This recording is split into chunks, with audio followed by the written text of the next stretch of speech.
کہ حضور پاک صلی اللہ علیہ وسلم نے حضرت عمر سے فرمایا کہ کاغذ قلم لاؤ، بولو کاغذ قلم لاؤ، اور عمر نے کاغذ قلم نہیں دیا۔ بھائی کیوں نہیں دیا؟ اس وقت کی بات ہے جب سرکار کو بار بار ہوش آ رہا تھا، بار بار غشی پڑ رہی تھی، تو انہوں نے کہا کہ ہم آپ کو تکلیف میں مبتلا کرنا چاہتے نہیں۔ تو یہ کہتے ہیں کہ جی عمر کو پتا تھا اگر کاغذ قلم دے دیتے تو علی کو پہلا خلیفہ نبی نے لکھ دینا تھا۔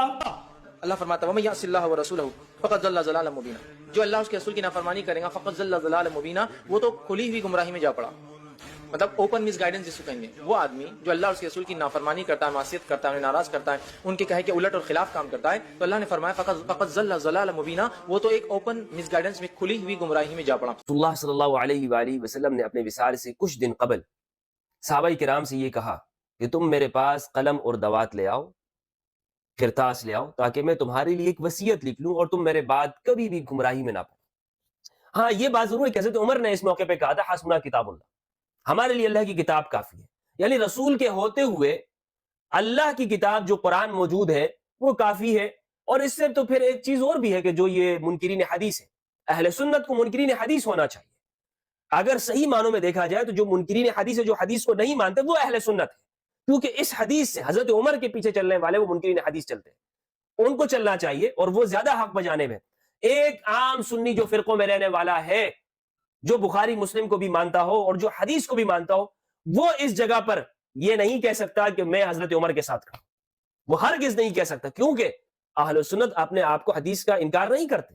حدیث بھی اسی طرح حجت ہے اہل سنت کے لیے جس طرح قرآن حجت ہے۔ تو یا تو آپ حدیث کو مانیں اور یا حضرت عمر کے اس قول کو مانیں، حسبنا کتاب اللہ، ہمارے لیے اللہ کی کتاب کافی ہے۔ مجھے بتائیں کیا کوئی اہل حدیث یہ کہتا ہے، کیا کوئی دیوبندی بریلوی یا اہل سنت یہ کہتے ہیں کہ ہمارے لیے اللہ کی کتاب کافی ہے؟ وہ تو سب یہ کہہ رہے ہوتے ہیں جناب ہم روایات کو بھی ساتھ لے کے چلیں گے، بلکہ روایات کے ساتھ ساتھ وہ اپنے اکابرین کے اقوال کو بھی لے کے چلتے ہیں۔ تو یہ سارا جو کھچڑی بنی ہوئی ہے ان کے درمیان میں موجود ہے، نہ یہ روایات کو مکمل طور پر چھوڑتے ہیں، نہ یہ روایات کو لیتے ہیں، اور نہ یہ خود کو حضرت عمر کا پیروکار بتلاتے ہیں۔ یہاں اس روایت کو اگر ان کے سامنے رکھا جائے تو یہ آپ کو کہیں گے کہ نہیں جناب، یہاں پر جو حضرت عمر نے کہا ہے تو حضرت عمر نے یہ بات کہی ہے اور ہمارے لیے تو پھر بھی ہم حدیث کو مانیں گے، اور اس طرح کی تعویلات آپ کے سامنے پیش کریں گے۔ سب سے پہلے یہ نعرہ جو لگایا گیا ہمارے لیے اللہ کی کتاب کافی ہے، یہ حضرت عمر نے لگایا۔ یہ کس نے لگایا؟ حضرت عمر نے کہا کہ ہمارے پاس اللہ کی کتاب کافی ہے۔